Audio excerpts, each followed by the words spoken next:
Well, I've been a diabetic for the last 28 years. I've had 2 kidney transplants. I've had peripheral neuropathy. I've had mitral valve prolapse, infection in my heart. I've had retinopathy in my eyes. And I've had infections ever since I've had my 2 kidney transplants. In the first few weeks of taking the glyconutrients, the numbness in my feet, the tingling, it basically almost disappeared. My insulin that I was taking around 40 units. It was decreased almost 70%.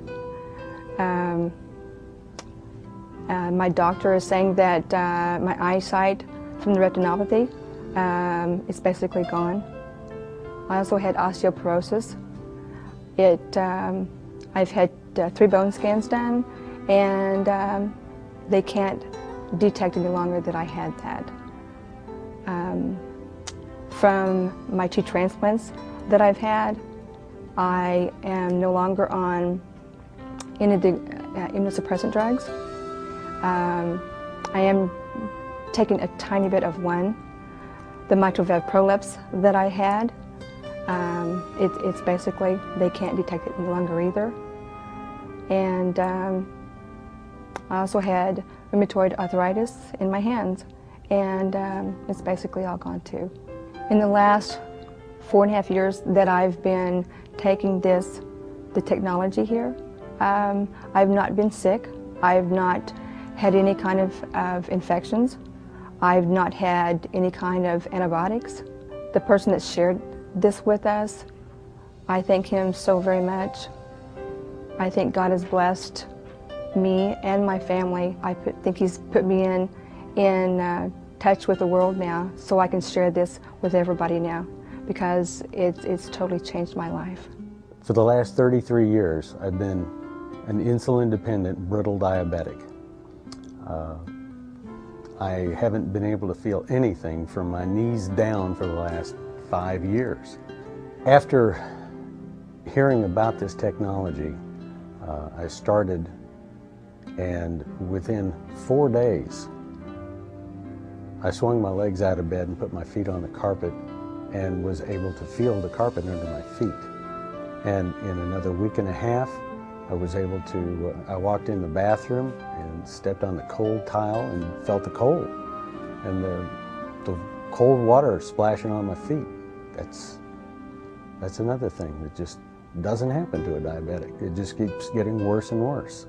If I were to thank the people that shared this technology with me, I couldn't thank them enough. It's hard for a diabetic to walk on one leg, or anybody for that matter. But that's what happens with a diabetic. You just lose a leg.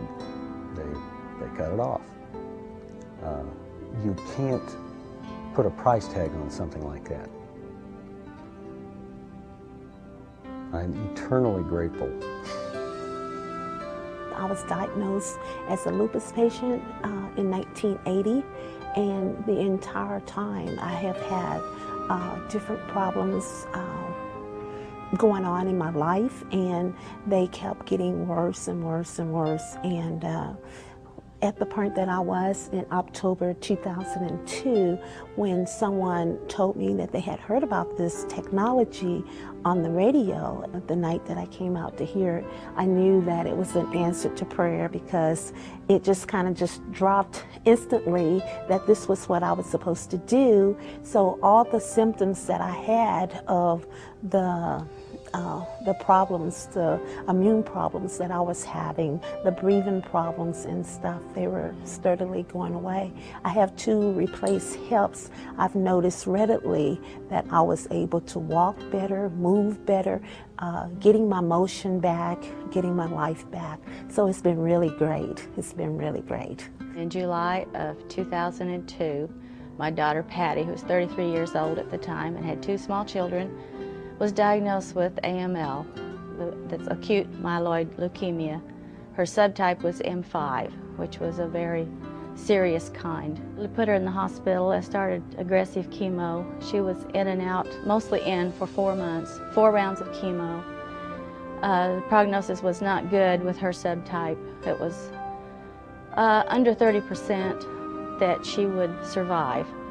And as time went by, they weren't even confident with that. So they tried to find a bone marrow donor, a match, so they could do a transplant, and couldn't find a match. Her immune system was down to a count of 100, and she couldn't leave the hospital until she reached 1,000. It was about this time that some good friends of mine shared this technology with me. They thought it was something that she might be able to benefit from. While she was still in the hospital, she took one product for, it was about 5 days, and her white cell count went from the 100 to the 1,000 that she needed to get released from the hospital so she could come home for Thanksgiving. And within another week, she was up to 5,500 count of white cells. The doctors were amazed and very pleased that her white cell count had come up that high.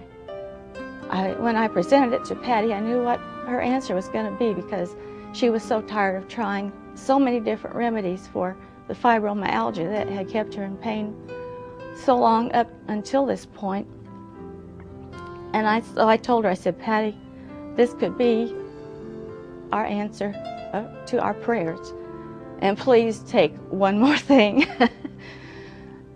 Please, for Mom, just do one more. I'll not ask you to take another vitamin, another calcium tablet, or anything else. If this one doesn't work, I won't ask you anymore. And so she did. For me, to shut me up, she will tell you.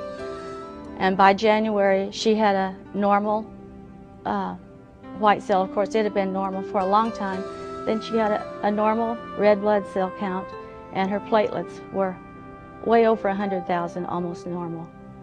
That's when they decided we better do a biopsy, because they'd already given her the hospice information, and she had made her arrangements how she wanted her funeral. And she was prepared to die. And she didn't. She kept getting better. So they said, well, we better do a biopsy and see what's going on. He said he did a lot of slides, and he didn't find a single cancer cell on any slide, and he found no chromosome damage.